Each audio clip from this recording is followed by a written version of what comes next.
हमारे खोजा मीगे छौड़ी तादियावा बारी फेरू हमारे खोजा मीगे छौड़ी आपन की सामतिया अपने फोड़ा मीजे छौड़ी आपन की सामतिया अपने फोड़ा मीजे छौड़ी तादियावा बारी फेरू हमारे खोजा मीगे छौड़ी तादियावा बारी फेरू हमारे खोजा मीगे छौड़ी तादियावा बारी फेरू हमारे खोजा मीगे छौड़ी। मिक्स बाय शैलेंद्र बाबू। तादियावा बारी फेरू हमारे खोजा मीगे छौड़ी।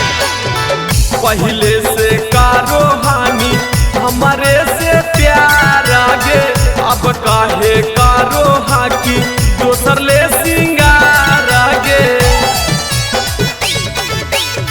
पहले से कारो हानि हमारे से प्यार आगे अब काहे कारो हाकी दोसर ले सिंगार आगे बोली काठल बलिया जुआ जारा मीजे छौड़ी बोली काठल बलिया जुआ जारा मीजे छौड़ी तादियावा बारी फेरू हमारे खोजा मीजे छौड़ी तादियावा बारी फेरू हमारे खोजा मीजे छौड़ी तादियावा बारी फेरू हमारे खोजा मीजे छौड़ी।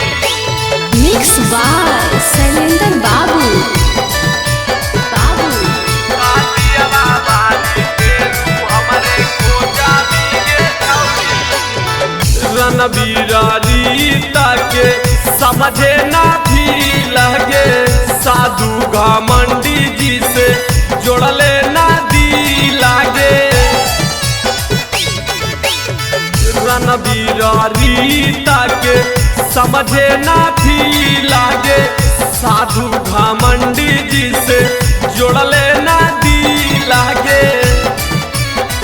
हमारा दिलवा जाती जारा मीजे छौड़ी हमारा दिलवा जाती जारा मीजे छौड़ी तादियावा बारी फेरू हमारे खोजा मीगे छौड़ी तादियावा बारी फेरू हमारे खोजा मीगे छौड़ी।